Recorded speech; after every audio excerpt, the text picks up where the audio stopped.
Curious. You would make an excellent cephalon, Tenno.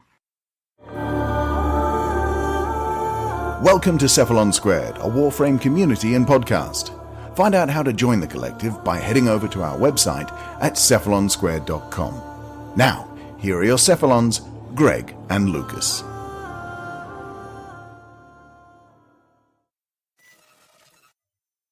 G'day Cephalon Collective and welcome to episode 72 of Cephalon Squared. My name is Cephalon Greg and I'm joined by Cephalon Lucas. How are you doing this evening? Sweaty. Love it. Love it. Hot and sweaty. It is nasty, nasty weather here at the moment. We're supposed to get a storm today, but that was like 5 minutes of rain and then it was gone. Yay! I think we had it down here in Melbourne. It is officially summer now, so there you go. Shit, it is too. Well, damn. There you go. Anyways, it is currently 24 degrees Celsius here in Ipswich with a 79% humidity. It's nasty. It is. That's 76 degrees Fahrenheit at 7 p.m. for you, and up here, down here in Melbourne, it's 8 p.m. And it's only 16 degrees, which is 50 degrees Fahrenheit and 54% humidity. So it's actually really comfortable. It was raining like a biatch earlier today. Just a weird day. It's Melbourne. Hooray for me, and less hooray for you. Yeah.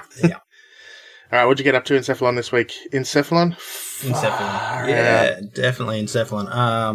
In Cephalon, I did many things. The most memorable of all would have to have been the accomplishing of the first ever Patreon challenge issued by Sula. Indeed.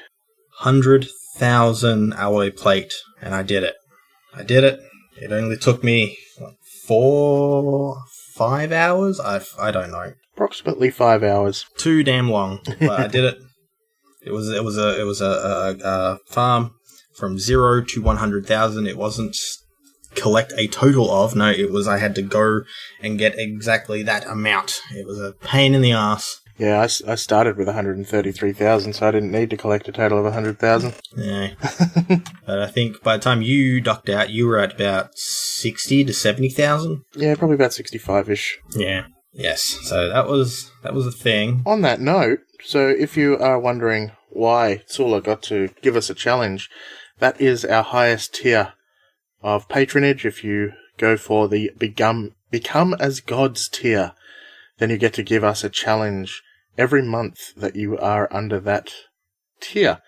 So we will be changing the wording, though.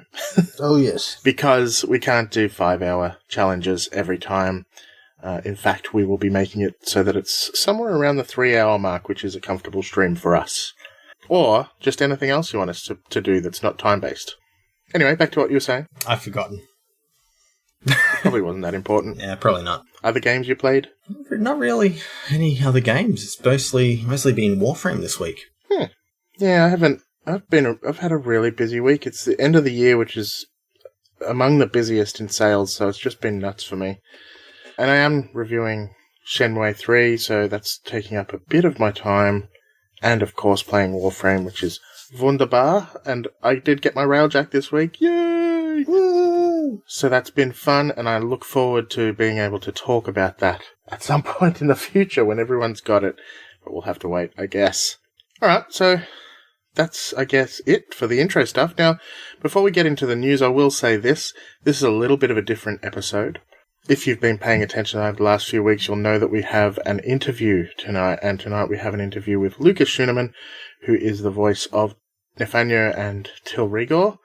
And we decided to, because he's such a fun guy and an interesting guy, it's quite a long interview, so we decided to skip the beginner and advanced topics this week. But the interview is really, really good. He's an interesting guy. He's got a lot of stories to tell, and he doesn't mind dropping the voices. I'll give you that. So yes, with that said, let's head on into the news. Okie dokie. Do you want me to start? I think I'll start. Go on. I'm going to start. Tactical Potato shared all the resources needed to build your Railjack.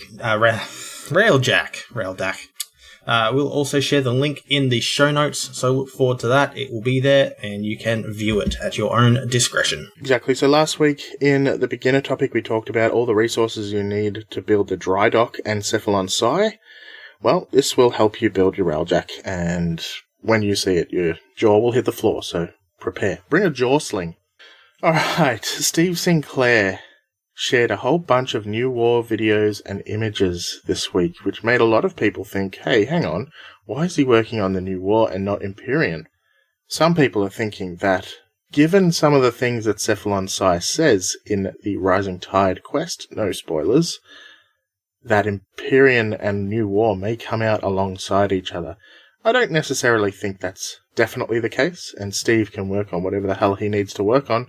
Perhaps Empyrean just needs some coding work that Steve doesn't need to work on, and he's working on some other stuff. Who knows, but it is interesting that he was sharing a lot of New War videos.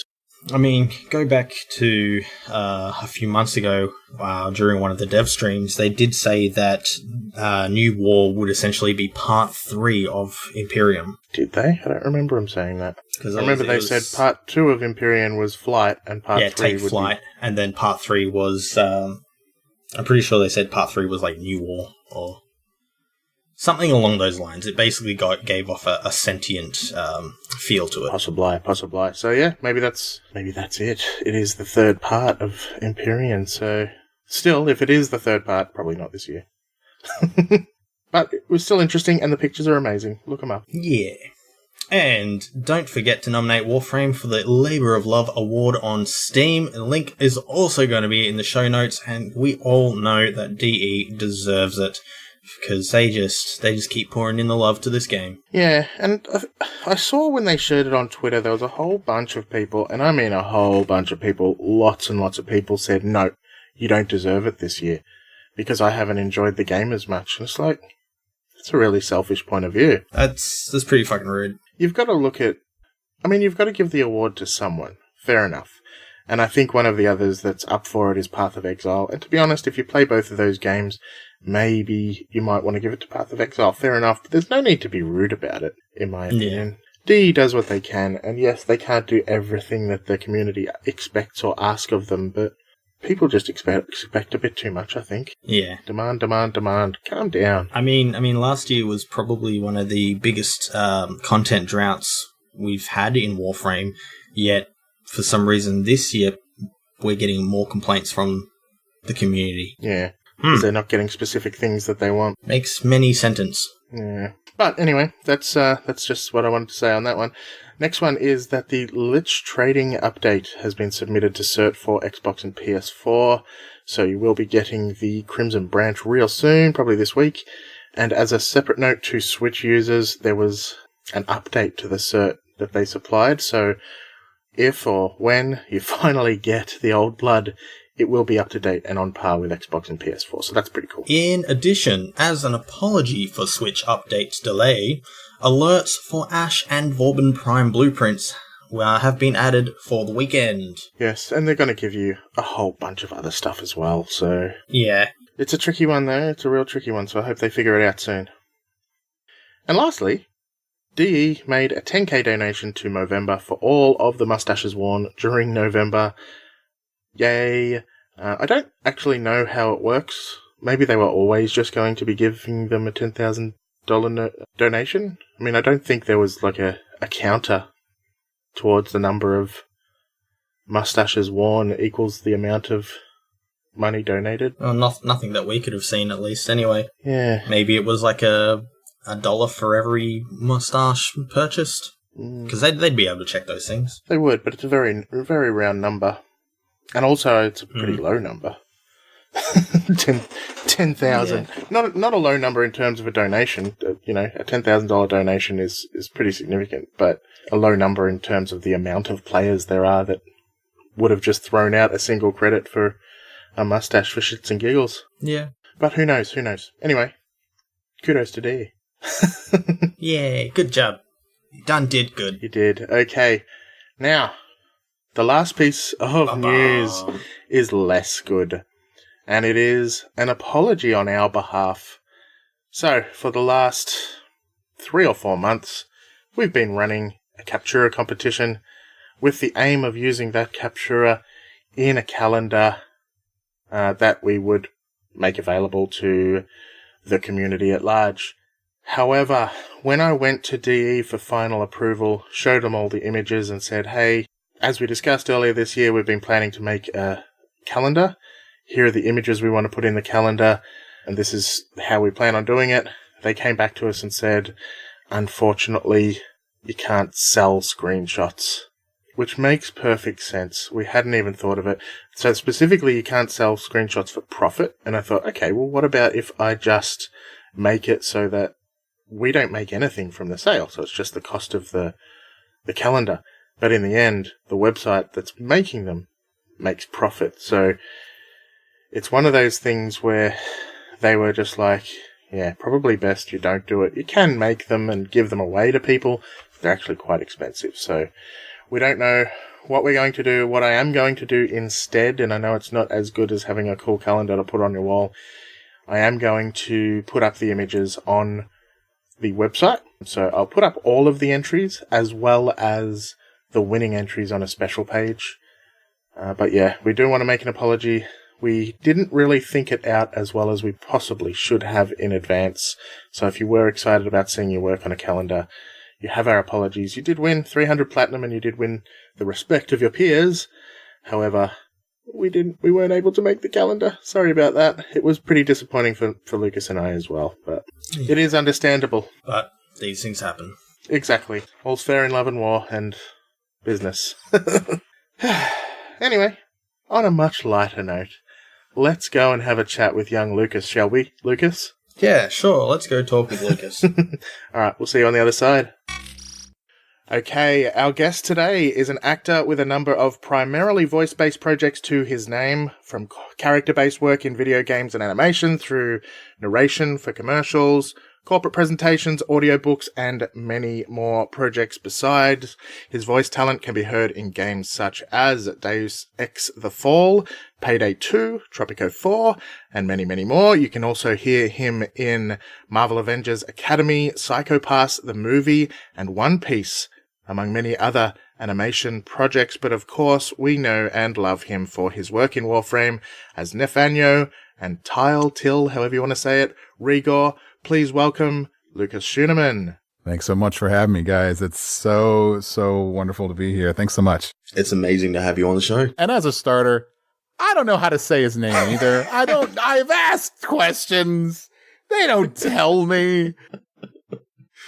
I said Tyl the very first time. I remember I was recording and I said Tyl. And then I think I saw like a dev stream before he got released. And Reb said, Tyl. And I'm just like, immediately I'm making an email to George going like, should I record again? I'll do it again. He's like, no, nobody will worry about it. It'll be fine. Cut to 4 years later. What the hell is his name? Exactly. Because they do have both in the game. I think even Reb as Natar refers to him as Tyl Regor. She says Tyl Regor. I think she even says Tyl at one point as well. I'm pretty sure there's one point. So, oh well, it is what it is. She's from the Canadian part of the galaxy. It's cool. It's fine. Fair enough. That's a good point. We here in Australia are a little bit like that ourselves, I guess. Stuck in the middle of nowhere. It's regionalism. It's regionalism. Sure. Yeah. In the middle of an ocean, surrounded by nobody. Yeah. We've got our Kiwi friends, of course. All we know that as is the place where where Peter Jackson movies are born. That's all that we know about him is. It's just like, oh yeah, that's where the Hobbit stuff is. Yeah, exactly. They claim to have, others like, what's his name, Mel Gibson and things like that were apparently from, Russell Crowe, it was apparently from New Zealand, but no, he's Australian. Yeah. I think I've always known him to be Australian as well. Yeah. I believe he was originally a Kiwi, but hey, such is life. They've got to claim something. They're only little. Who's Russell Crowe anyway? Alrighty. Who is this guy? I don't even know. Yeah. All right. Anyway, back onto yourself, Lucas. What did I get right and wrong in my little intro? Is there anything you think that's missing, or? Oh no, I mean, my body of work has been voiceover for about 10 years now. Wow.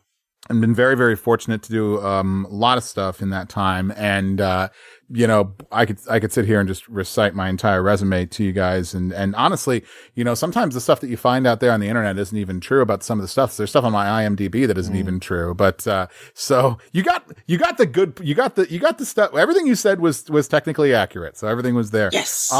Yes. So everything was there was nothing wrong yet. So everything is fine. So we have that. But yeah, I'm also another character in Warframe that doesn't have a lot of very audible and very well understood lines, which is one of the ghouls on the plains of Eidolon, as the Rictus-Ghoul, Buzzsaw Rictus-Ghoul. Oh shit, that's you. That's me. That's Wow. me. Doing a little Mad Max kind of. Yeah. So That's awesome. a lot of fun stuff with that. Yeah. Yeah. And another, other titles out there like Clash Royale, Warhammer 40K, Inquisitor Martyr. Yeah.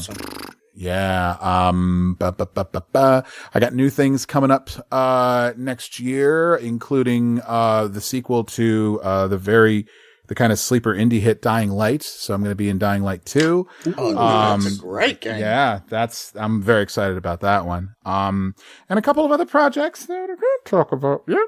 But I'm working on them and they're going to be fun. And yeah, just a whole bunch of other stuff there. A lot of fun though. Yes.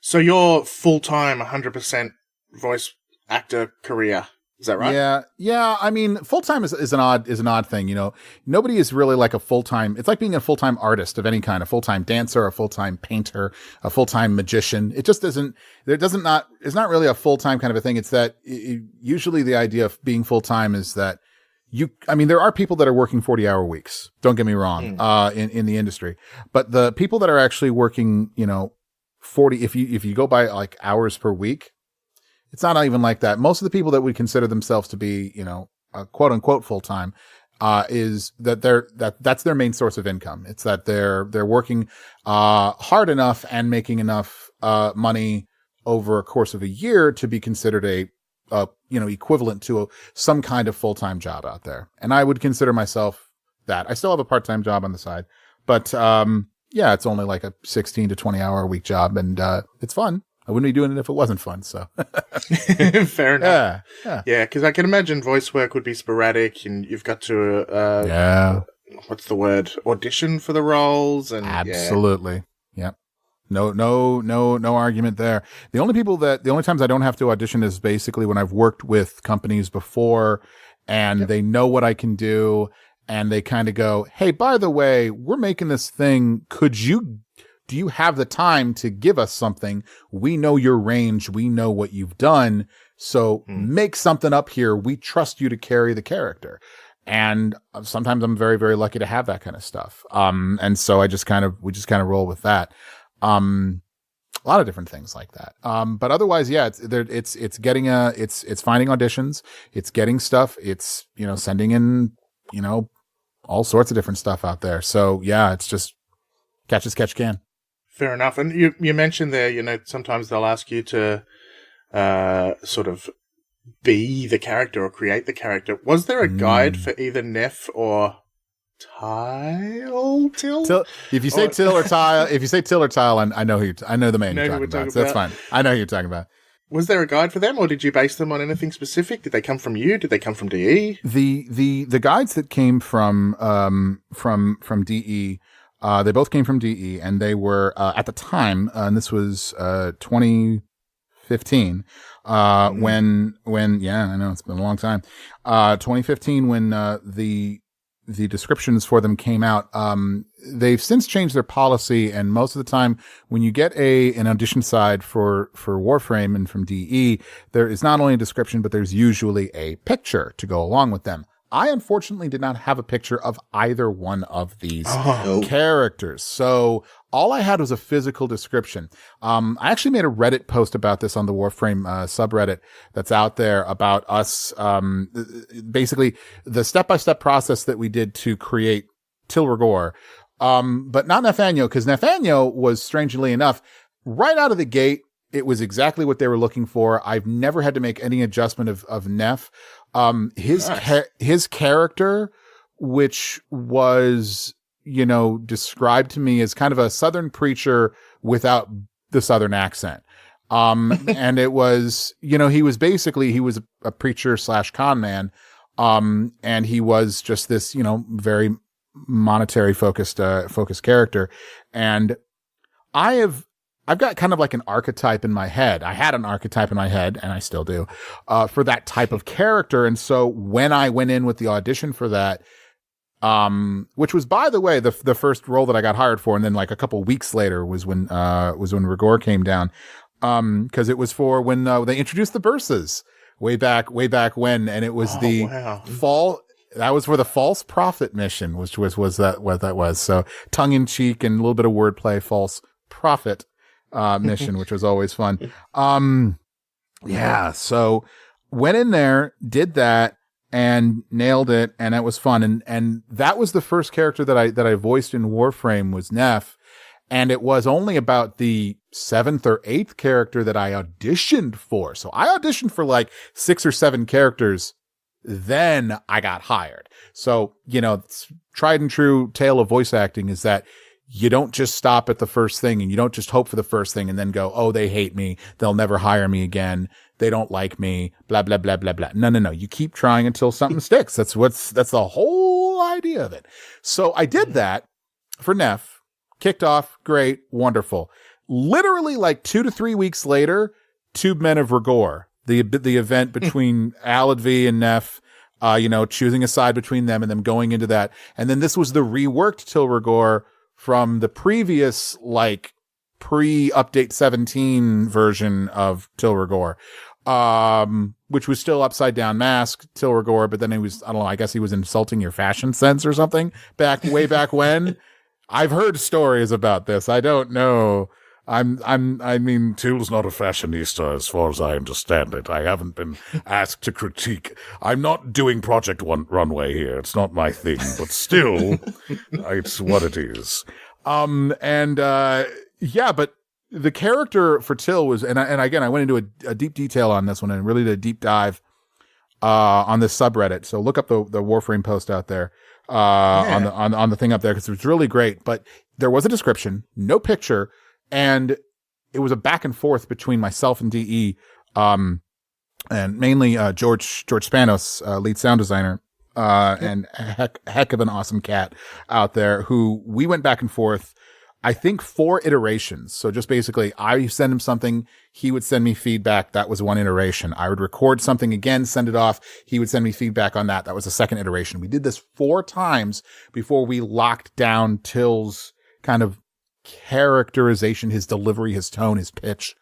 And even then, they still pitched me down with the final way that I was recording it and my pitch for Tyl. Because I had him I had about 10 or 15% higher pitch than when we all know and love him for right now. So he was a little bit up here, actually. He was a little bit up here, like going, these filthy tenno scampering around my labs, doing this kind of thing. He was about here. And then George pitched him a little bit more down here. And so he was living into about this area down here. Instead of up here, he was a little bit more down here. And so, voice work is magic. It really is. And it's, I know there's going to be people out there who take this the wrong way because I can't say anything in Tyl's voice without having it sound like sexual. But the idea being that when Tyl lives in a certain area of my throat, ha ha ha ha ha, 13-year-old titters, get him out of the way now. It's fine. But he does. Every character lives in a certain area, and if it lives, the higher up it lives in the throat, is the higher pitch it sounds, because Nef is very, very tall. Nef sounds way up to the top, right almost near the base of where the back of the mouth meets the esophagus. He lives right there. But Tyl lives almost down in the chest area, way, way down there. And he didn't before. And until DE took it, added all their filters, added all of their little special effects, and made him sound badass.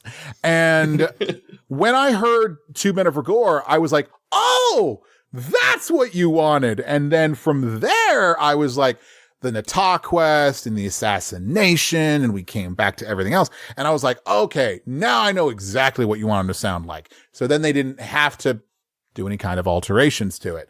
And from there on, it was like that. But it was, for Tyl, we went back and forth a lot. Nef, right out of the gate. Rictus, right out of the gate.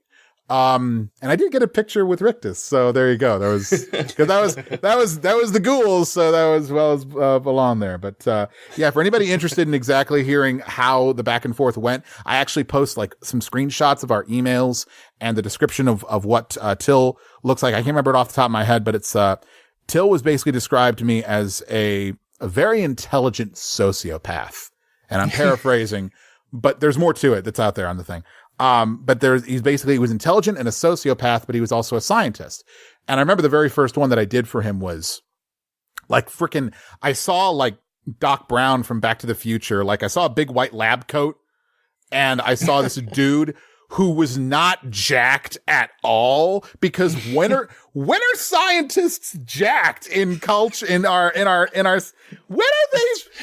they built like a brick S house? You know what I'm talking about? Like they're not, it's not till we're swole. It's not like that. I didn't have any reason to do that. And then we went back and forth, and then I'm like, no, he's actually physically strong. I'm like, oh. Well, that changes things, I guess. Let's do something else.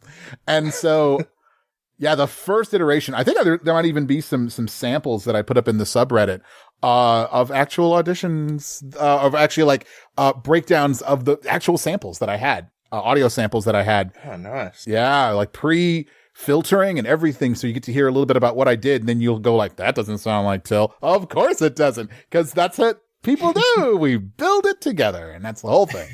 We all build together. I'll definitely have to check that out. That's awesome. I did not know that existed. So to Reddit. Yeah, yeah. Find it on the subreddit. I think it's under this thing. My username on I know on Warframe as well as on subreddit on the Reddit is voice acting ninja. So if you do a search for the username on that one and do it in the subreddit, I think it's basically about a step-by-step process of how we built this whole thing. I forget the title itself, but there's only a couple of posts that I've made on the subreddit, so you should find it. That is very cool.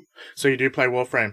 It has been a while since I've jumped on, but yes, I am. I think I'm MR 17 or 18. Oh, that's pretty good. 17 or 18. Put in the work. I have put in the work. It took me a while to get into it. And Total Biscuit, may he rest in peace, was very instrumental in helping me learn and get past that learning curve of Warframe, because I had no idea what I was doing. I didn't know how mods worked. I didn't know that you could even mod things in the game. I didn't get it.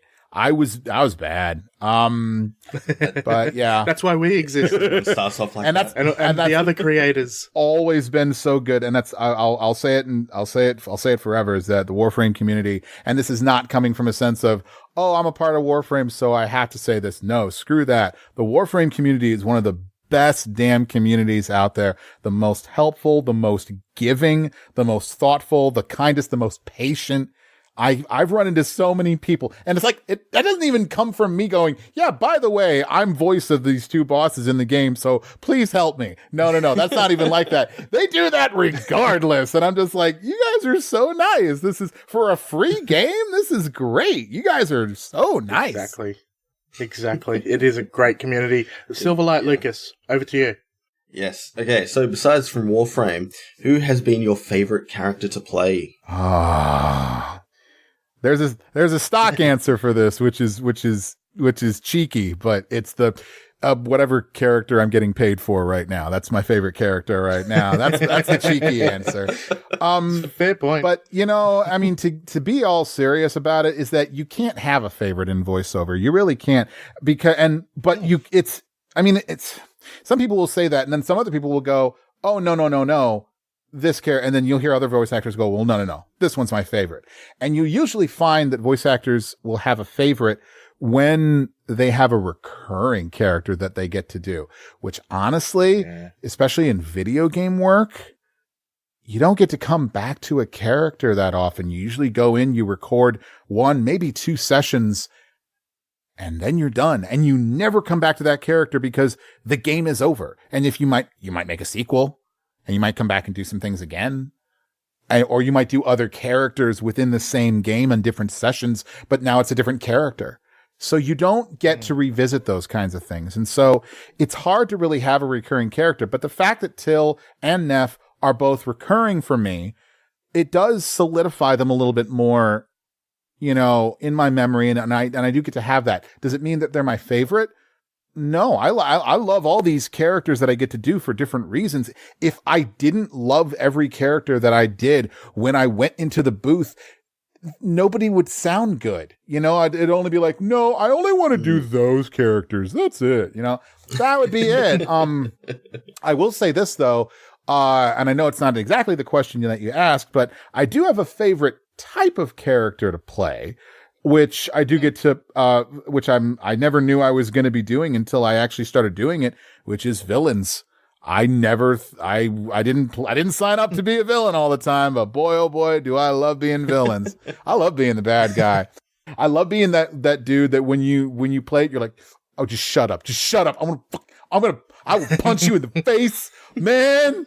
I will punch you so hard.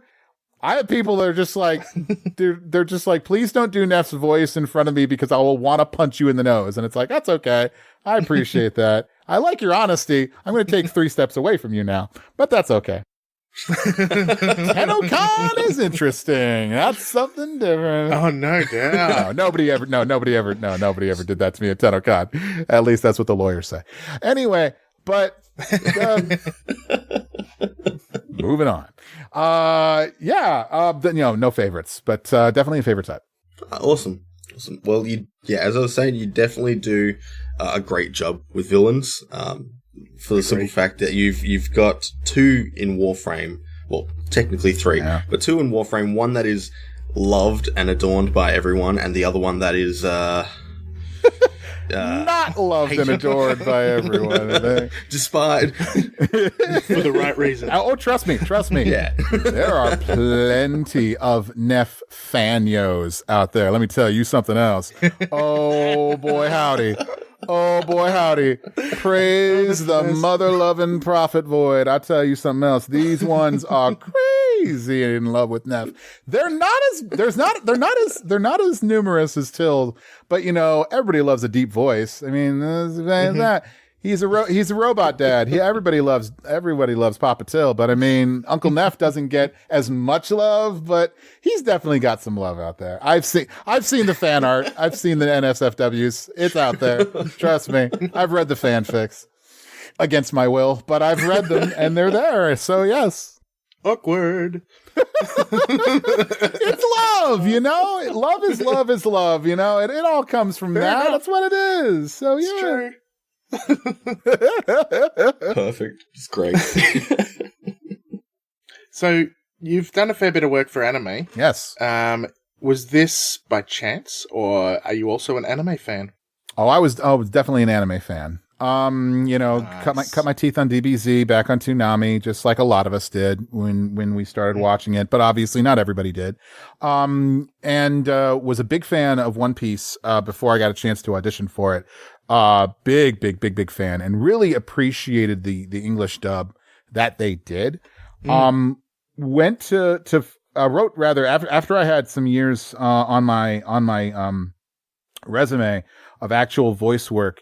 Contacted Funimation, let them know that I was interested. They wrote back to me. They were like, yeah, but you understand, like, we don't really hire non-Texas voice actors. That's not really a thing we do. And this, by the way, this was like 2013, before all the simuldubs and everything else started happening. And they started everything was streaming and catching up with everything. And, I was like, and I was like, yeah, I get that's not the case. I really just want to have my opportunity to throw my hat in the ring. And they're like, well, we can see that you're obviously a voice actor. You're obviously accomplished. You have some stuff. We're not going to pay for your flight.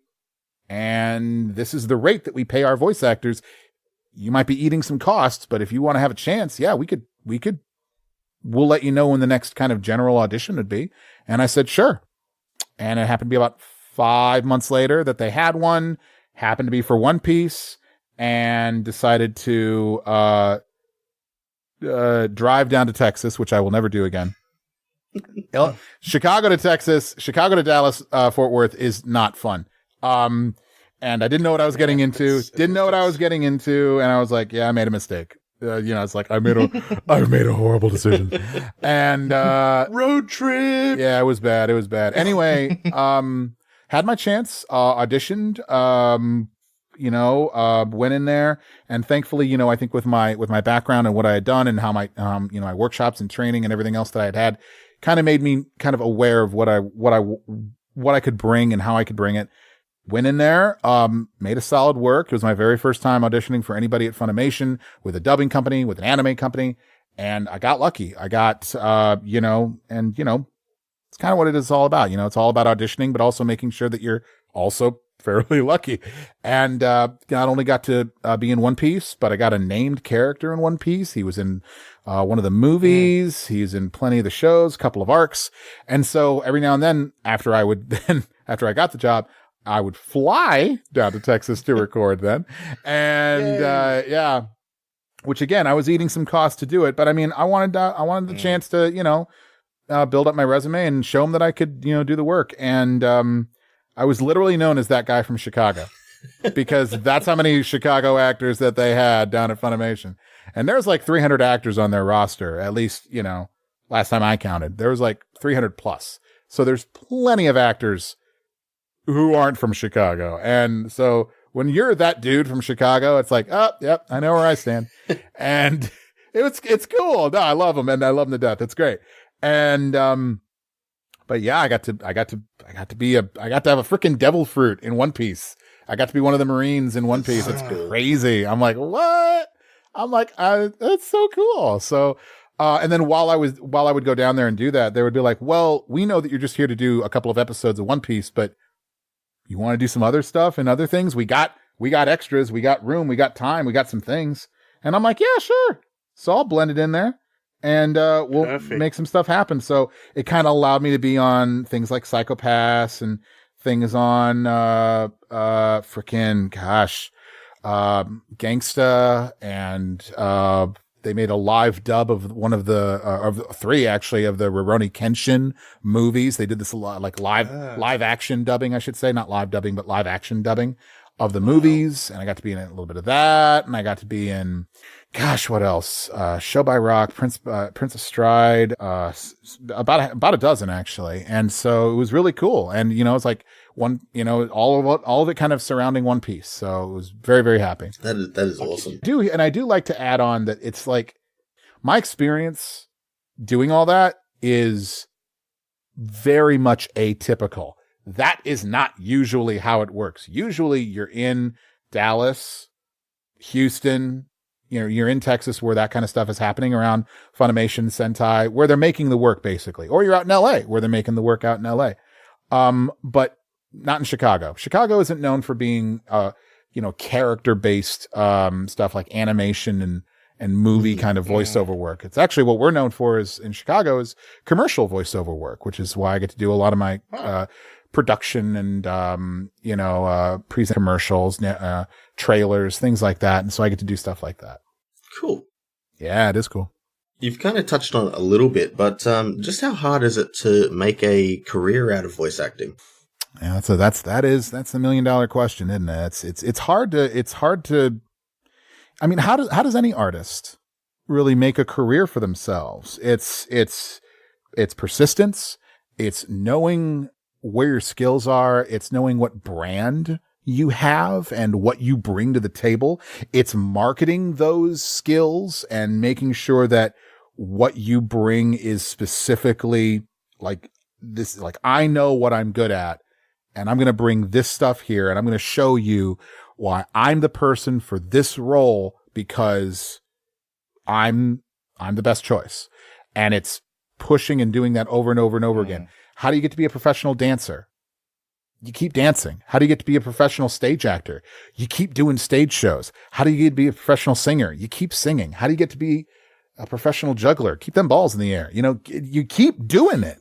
You keep doing it until all of a sudden you look behind you and you're like, oh crap, this is like my main job right now. Honestly, I'm being honest. That's really how it works. I mean, you can't say, well, and if you want to have a full-time career in this, if you want to have a career where it's your main source of, it's your job and that's what you do, you got to have, if you want that, then you got to be able to say to yourself, first of all, it's not going to happen all at once. So you're going to have something that's going to be kind of like part-time job or jobs that'll be there, or maybe even a full-time job that isn't voiceover, and the voiceover is something that you do extremely on the side. And then you just basically, you balance the seesaw out over a number of years until it happens. It used to be that, professionals used to tell you that you could have that in like 10 to 15 years. You would have to work that long before it happened. Thankfully, though, with the way the technology is changing, with the way of the internet, and if you have a good business plan and you're a little bit more aware of what you're doing, you could do it in 5 to 10 years. You could cut 5 years off of that one. But it's harder. It's as hard as any other artistic-based pursuit. And it just takes time. Yeah, fair enough. But still, if that's your dream, get out there and do it, peeps. Absolutely. Yeah, I'm going to ask one more question from us, and then we'll get on to our Patreon questions before we let you go. Cool. Love it. Do you enjoy doing audiobooks? Because, so I've listened to quite a few, and I've always wondered about them. They must take a friggin' long time, for one. Do. And there must be a bunch of takes, and what happens when you trip over a word? I am intrigued. That's a lot. That's a lot of questions in one thing, but yeah, I love it. No, I love it. Audiobooks are a blasty blast. I will tell you that, for a lot of fun.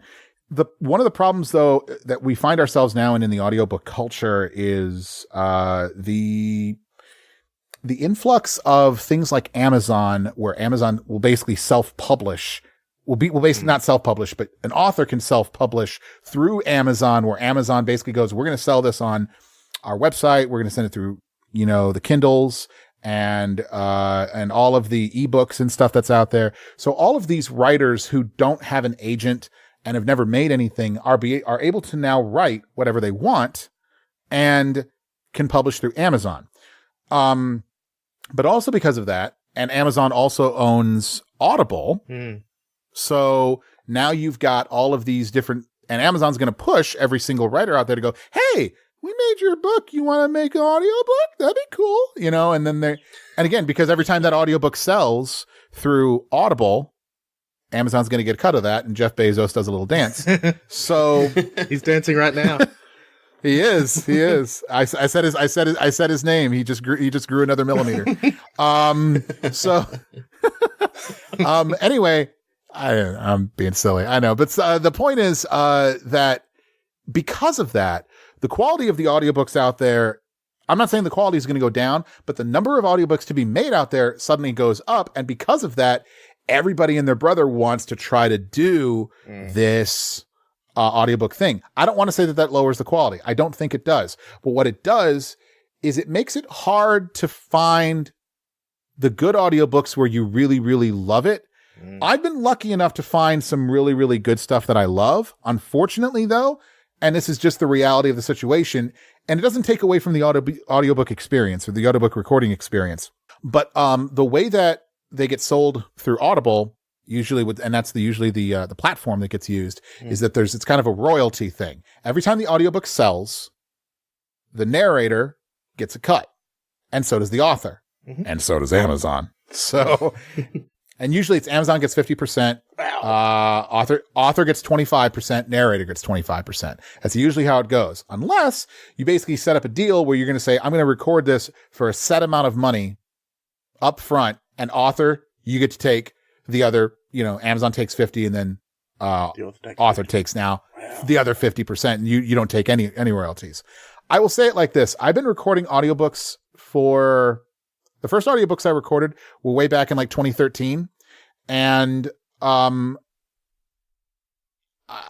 I've made less than $1,000 in 6 years doing probably half a dozen audiobooks that are up on Audible.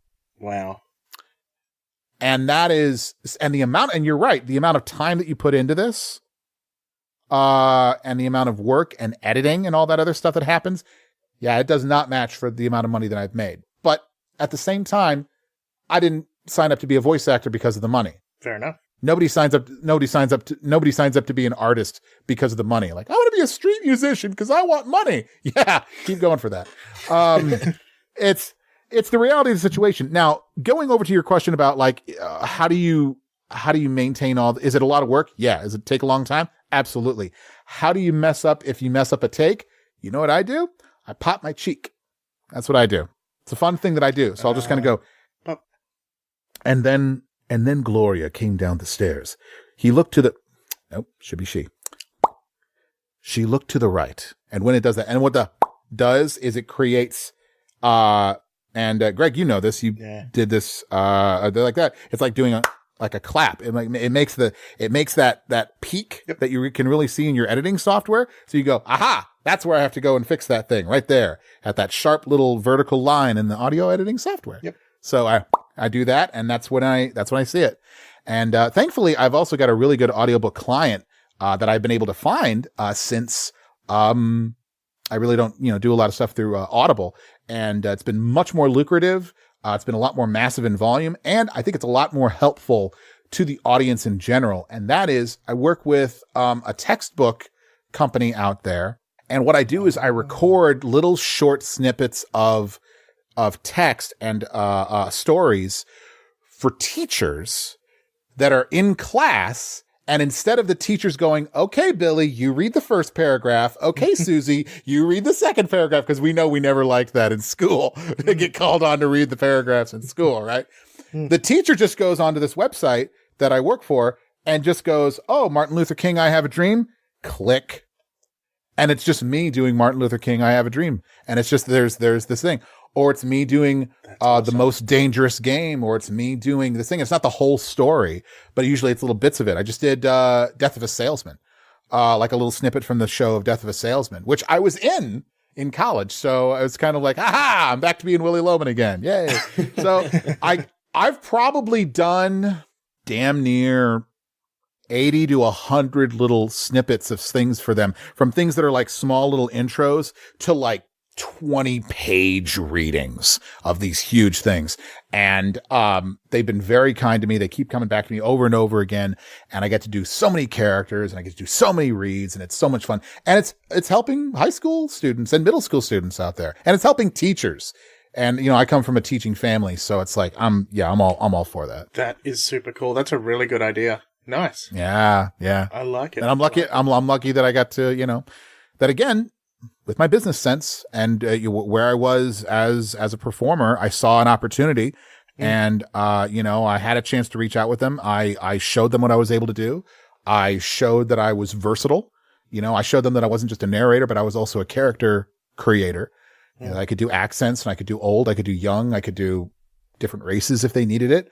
And I showed them all these different things, and I've been trying to stay away from doing outside of my own race, and I'm trying to promote other actors and try to promote diversity and get some more stuff basically for, people of color and minorities and stuff like that. I try to promote them and get them going in there too. So that way I'm not doing that. I used to do that, not so much anymore, because it's, you want to promote diversity in every field of artistic expression that you can. But yeah, but because of my versatility, that's how I showed it to them. Give us a quick g'day, mate, then. No, I won't. It's easy. Because here's the thing. If I do that, it's not going to be good. You already know it's not going to be good.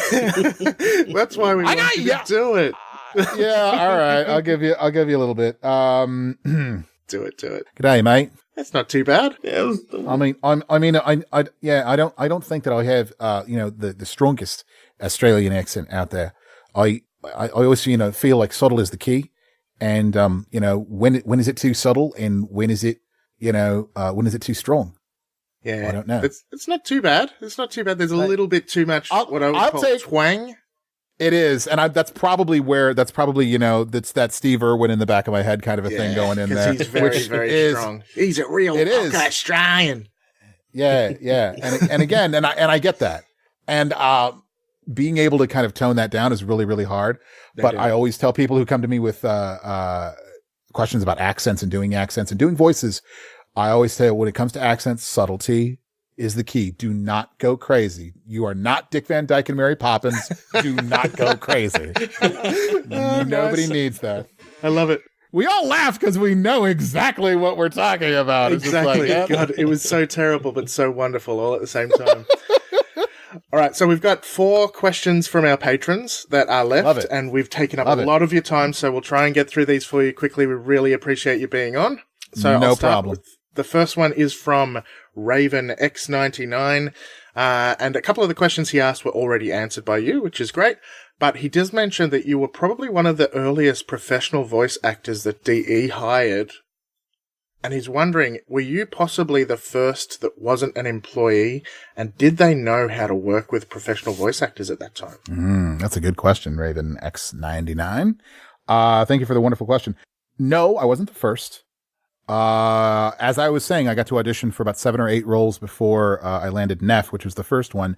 So they were hiring Samaris, all of the faction leaders for like Red Veil and New Loka, and Ergo Glass, was part of that too. You had Stalker in part of that. You had Hunhao. You had a lot of different characters that were there before I came along. And so, no, I wasn't the first. And did they know how to work with it? Yeah, definitely. Absolutely. Yeah. I think, and one of the reasons I think that, and one of the reasons that I can tell you that I absolutely know that for sure was because I can't tell you how many times that as especially a video game voice actor, that I'll work with indie companies, which we all have to remind ourselves, DE is still an independent company. This is an indie game, and it's crazy, but yes, it is. And how many times I get to work with indie companies and their scripts are spreadsheets. They're Excel spreadsheets that are only my lines. They are not anybody else's lines. So all I know is my lines, and that's that. Like, they're all call out lines. Now, sometimes the games I record are all call outs. Like League of Legends, it's like if you did something like that, it would be like, I would do that. And I'm not in League of Legends, but I'm in a couple of other MOBA games out there that are like that. So there's a lot of call out lines that I've had to do for games. So it's like, okay, and I can do that. That's not a problem. It's like a fighting game, it's like, that's a call out line too. Yeah, fair enough. So one of the great things that Warframe did, and this is how I know that they really knew how to treat their voice actors right, is the writers, Ryan and Cam and the entire writing team over at DE. They sent me the whole damn script. Like, I got the whole thing for False Prophet. I got the whole thing for Tube of Regor. I got the whole thing for Fortuna, for the Assassination quest, for Tyl, for the Nata quest. I got everything. Wow, I cannot tell you how awesome it is. And you see, where are we? Why are we having this conversation? Who am I talking to? What did they just say? How did they just say it? You see all of that. And that is so important. And the fact that they just did that shows me that they know how to work with professionals. Yeah, that's how I know. Makes sense. That's awesome. Okay, next question is from Rathok, and he asks, what are some of your favorite lines? Ooh, that's always a good question to say. Rathok, thank you very much for the question. I start off with Nef because Nef is easier than Tyl. Nef used to have, my favorite line for Nef used to be from the Glass Gambit. Before Fortuna came along, it was the Glass Gambit. And it was the very last line that you hear in the Glass Gambit, which, spoilers, if anybody hasn't played the Glass Gambit, I don't know, who knows, right? But for the Glass Gambit, it's, you've basically beaten him at the index, and he knows that he's lost. And so he's trying to entice you to come back. And what happens, the reason I like that line, and it's the same reason I like something in Fortuna that kind of replaced it, is that I love it when Nef almost slips up and the con man facade almost starts to fall away. I love it. I love it so much because it's like, we all know he's a con man. We know it. All of us playing, we all know it. Yeah. But he's fooling everybody else. And I am so intrigued by the idea that what happens when we break Nef? What the hell is he going to sound like there? And those kind of lines, there was that one in the Glass Gamut, and then in Fortuna, which was, when he was really angry, like getting Thursby and finding out exactly what you did. And then there's the repossession where he's talking to Yutiko, and like, floor boss, bring me 50 people for reshelving. And, finally, someone with some backbone. And you're like, oh, I want to punch him in the face. And it's all this stuff. Because there are times during the entire Fortuna thing, like when Vox Solaris shows up and he's like, I know that voice. I killed that voice. You're like, there's like, he's starting to freak out and you can hear him starting to slip. And I love this idea. What the hell is he going to sound like when he breaks? And I don't say if, I say when, because I'm expecting it to happen, damn it. And I want it to happen. And I'm excited. And here's the thing, like people go like, well, what is he going to sound like? Can't you tell us what he's going to sound like? I'm like, I don't know what he's going to sound like. How would I know? I don't know what he sounds like, because I think the way he's going to sound is going to be dependent upon what breaks him. Honestly, as an actor, that's exactly what I feel like. Yeah. What is going to break him? Is it just going to be the tenor? That he'll just get frustrated? Okay. But will it be an event? Will it be something out there? I don't know. We don't know. Nobody knows. I'm excited to find out, though. Favorite line for Tyl? Anything he fucking says. I mean, honestly. Brilliant. Anything.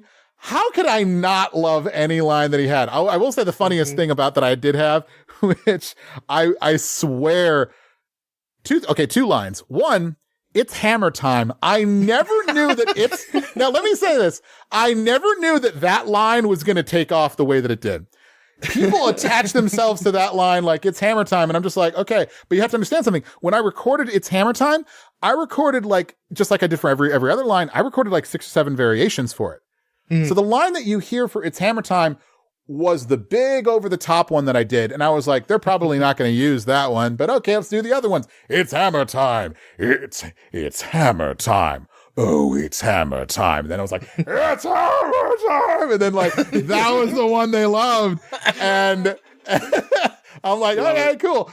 But people really enjoyed that. So it was funny to me how like, oh, that's the one they chose. And then everybody attached themselves to it. And I also love one other line, and it's small, but for me recording it, I couldn't not laugh. I would say it, and then I would stop and giggle, and then I would say, like, I couldn't not giggle because I tried to say this line in a way that didn't sound sexy as hell, and I couldn't do it. I was like, there's no way this line is not going to be taken out of context. And it's 2 words from the Nata quest. Open wide. I couldn't not say that. I couldn't do it. I was like, I have like the actual recording session of me just going, open wide. No, that's not going to work. No, people are going to take that the wrong way. Open wide. No, I can't yell it. That won't be good at all, actually. Open wide. No, that sounds worse. No, okay, I get it. And I'm just giggling every single time I do it. Because it's just amazing. There was no way that I could do it. But everything he says is so great. Because when you're Tyl, everything sounds cool. Exactly. Well, my favorite is the reference to head fruit. Oh, yes. That's the best. Nice smash open your head fruit. What color juice spills out? There it is. Let me see. And also that, probably his most famous line, I think, would be that, I'm getting very excited now. Yeah. I'm getting very excited now. And then to keep it going like that is the anticipation. I learned so much from a live dissection, which, by the way, can I clarify live dissection for the fact of everybody calling me out on it's a vivisection. It's not a live dissection. I have to read that every freaking month or so. Bloody internet. No. No, it's the neckbeards, and they're tipping their fedoras. So allow me to scratch my own neckbeard and offer a rebuttal for a quick second. Okay, here's the thing: he kills the Tenno. This is what, and you know what? I get to frickin' say this because it's my frickin' line. So here we go. Tyl Regor wants to come by and kill a Tenno and kill it dead. Then cut the Tenno open live in front of an audience. Yes. A live dissection. He's not going to not kill you and slice you open while you're still alive, because that would be a vivisection. Live dissection means you die as the Tenno, and then there is a live, as in Saturday Night Live, there's people in front of you. That's that kind of a thing. There's a live dissection. That's what it means. Let's move on. There you go. The truth is out there, people. We've found it. I'm calling it as it is, damn it. Nice one. You took it back. The next one's not really a question. It is from Jellybean. He says, no question for me. Just tell him that I love Tyl Regor and thank you for the work he did to make him my favorite boss in the game. Oh, don't worry, Jellybean. I'll kill you last. Nice.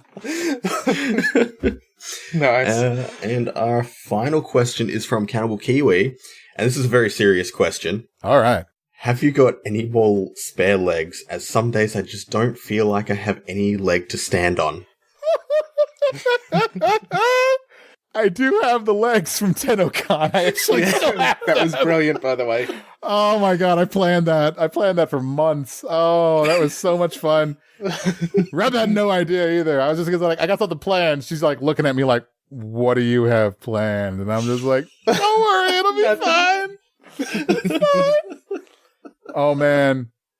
Oh, it was beautiful. It was beautiful. I did a lot of work to keep that secret and not seen. It was really, it was good. It was like that. But I still have the legs, actually. I still have them. It was very well played. It was bloody brilliant. Thank you. We were giggling here in Australia.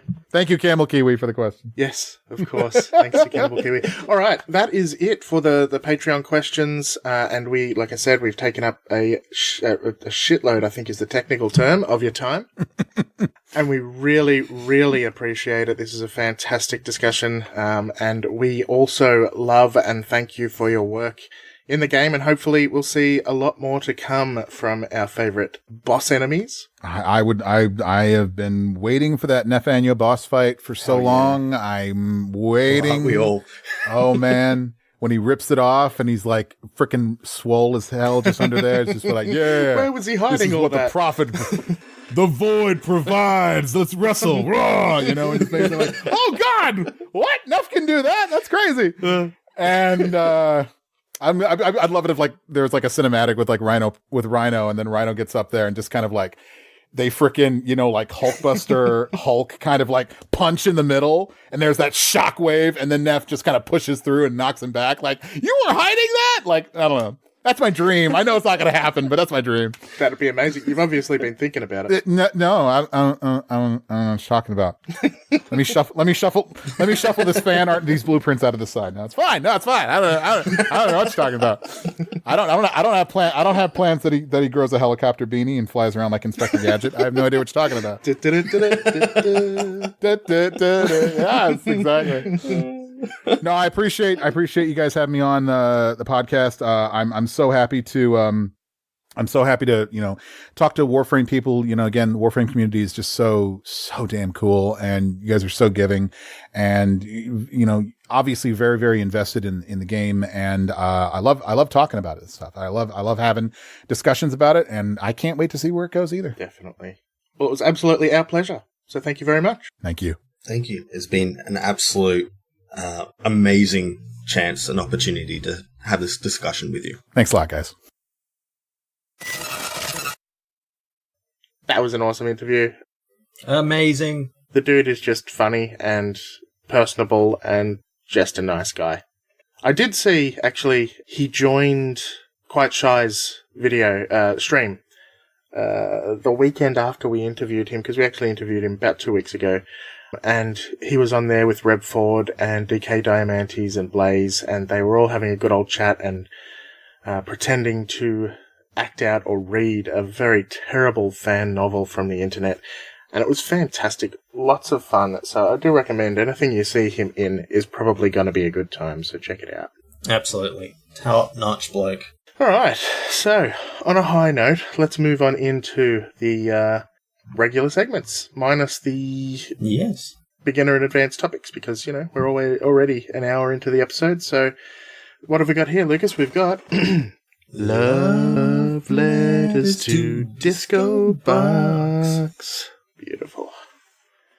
All right, so this one, we do have one this week, so thank you so much for brightening my heart. This one is from the Sentinel 001. Oh, Disco Box. I was wondering, is your voice the Australian love child of Benedict Cumberbatch and Morgan Freeman? Regardless, keep those velvety tones healthy and keep the water flowing. Much love, a fan. Heart mark. Anyway, that was from the Sentinel 001, and that was beautiful. It brought a tear to my eye. That's so beautiful. He may very well be the love child of Benedict Cumberbatch and Morgan Freeman. He does have a beautiful, beautiful voice. And I believe he was born in the UK, so that probably explains why he has a bit of a British twang to his voice. Twang. What a word. Twang. So thank you, Sentinel 001, and if you'd like to get your love letter to Disco Box read out on the show, you know what to do. Jump on Twitter, send a message to disco_box, and tell him how much you love his voice, and whether or not you're rubbing the nipples at the time of writing the message. He loves that stuff. All right. What's next, Lucas? Community call out.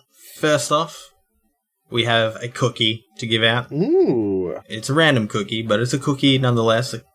So this cookie goes to Crike, who has been viewing us on our streams, and just is all-round nice guy. So thank you very much, Crike, for sticking around and having a good chat with us. Indeed. We did tell you we were going to give you a call-out, and here it is. Yep. Cephalon cookie call-out, of all things. It's been a while. We love Crike. Oh, yes, we do. That's all. All right. Next up, we have a reviews update, and we did get one new review on CastBox, so that brings us up to 99 reviews. Ooh. Yes, only one review away from hitting 100 reviews. Thank you so much for all these awesome reviews. We love them, and of course we have been reading them all out on our episodes.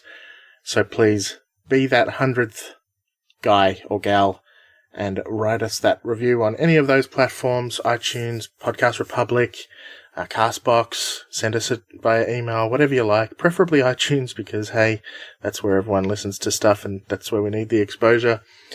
But like I said, we take it anywhere. We're fucking not picky.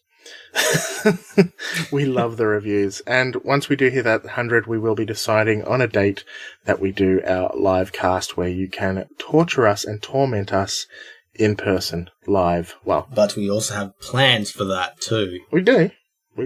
Yes. Oh, yes. Oh, I forgot about that. We discussed last night. That's true. I've already half forgotten it, but half remember it at the same time. All right, so we've got an email review. Would you like to read that out, Lucas? I shall. Email review. Leroy of Hick. When I first got into Warframe, I had a friend to play alongside me and show me the ropes, but sadly his time on Warframe dwindled down to nothing. But I still needed to learn stuff. Enter in this podcast. I feel that I am in an awkward position where I know a lot about this game we all know and love, and I've begun to teach other friends who are new to Warframe. But yet I'm still learning new stuff almost every time I tune here. Keep up the good work, making content viable for both beginners and advanced players. 5 stars, thanks y'all. Awesome. That's a lovely review. Thank you, Leroy of Hick. Good to hear that we are still teaching you something, even though you probably know just as much as I do. Lucas's big brain is full of Warframe tips. I think that's all it's full of nowadays. It's full of something. All right, anything else you want to mention before we close out episode 72? Anything else I want to mention? Two things actually. So, we do stream weekly on Friday evening and Saturday evening, Australian time. So, don't be a stranger. Come check us out over at Twitch.com/Cephalon Squared. We get up to some really weird conversations and amazing little activities, as you could probably guess. And the TeePublic is having sales all throughout the end of the year, where you could possibly pick up some gorgeous Cephalon Squared apparel. So check that out. Apparel too, but it's up to you. Apparel, yeah. Apparel, tomato, potato. Except one's a word, the other's not. Yes, both good points. And don't forget that Rathok also streams on the Cephalon Squared channel on Mondays, Australian time, Sunday nights, US Eastern, I think. Whatever. Keep an eye out for it. About the time that Nightwave switches over is when he is streaming. So keep an eye out for Rathok. He's also very knowledgeable in the game and just a good guy. If you go in and just find our channel, press that follow button, then you will actually receive an email whenever one of us goes live. Exactly. Or a Twitch notification. Exactamundo. Yep. So keep an eye out and definitely do that. Click that follow button and you will see us. Cool. All right, so how do you come across all of this information? There's one place that you can find it all, and that is cephalonsquared.com. You can find a link to our Twitch page and our Discord channel and our Facebook page and all that wonderful stuff. Or you can just shoot us an email at cephalonsquared@gmail.com. If you want to reach out, just say hi. We read every single email and we respond to pretty much all of them. Depending on, well, sometimes it's just a simple thanks, awesome. Other times it's a bit more lengthy if you ask questions. So reach on out to us. We love feedback. We need feedback. We always want to make the show better. On that note, if you do like us, please give us a rating on your podcast platform to spread the word, help us grow. Head on over to cephalonsquared.com/support if you're interested in supporting us. And why don't we thank some of those people that do support us? Let's do that indeed. So thank you very much, Rathok. Thanks, Jellybean1799. Thank you, Sula. Thank you, Lord Freezon. Thank you, Logan Neal. Thanks, Danathan. Thank you, Red Wizard 12. Thank you, Knight Rider 8503. And thank you, Solarian. Indeed. So we have picked up a few new names there over the last couple of weeks. So thank you to all of those new patrons. We really do love and appreciate your help, especially when website bills come that I forget about. So we do really appreciate that, and it helps us get through the painful Christmas period when we should have planned our bills better. But, of course, like I said, if you'd like to get on over there and see what it's all about, it's patreon.com/Cephalon Squared. We don't make it that hard. If you don't want to subscribe on a monthly basis, we've also got a coffee, ko-fi.com/Cephalon Squared, and you can just grab us a coffee and give us a pat on the back. We like pats on the back. We're like dogs. Yeah. Anyway, my name's Greg Newdigan. I'm Mad Capsules, as far and as wide as I can. How about you, Lucas? I'm Lucas Silvestri, and I'm Silverlight all over the interwebs, SILVRLGHT. Massive shout out to our amazing, fantastic, just unstoppable community. You guys rock. I don't know where I was going with those words, but I got there eventually, so yeah, keep on being awesome. Keep on keeping on. And thanks to Jan at Disco_Box on Twitter for the intro and outro. Don't forget to hit him up with photos of your nipples. I mean, stories about how you enjoy his voice. Yes. And he will reply, because he's a good guy like that.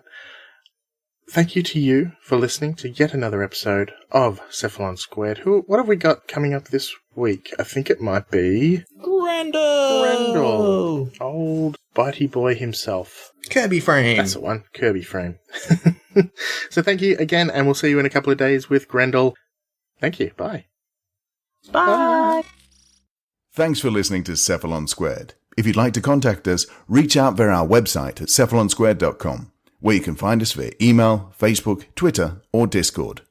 But don't fret, there'll be more Cephalon Squared in a few short days. So don't forget to subscribe so you don't miss an episode.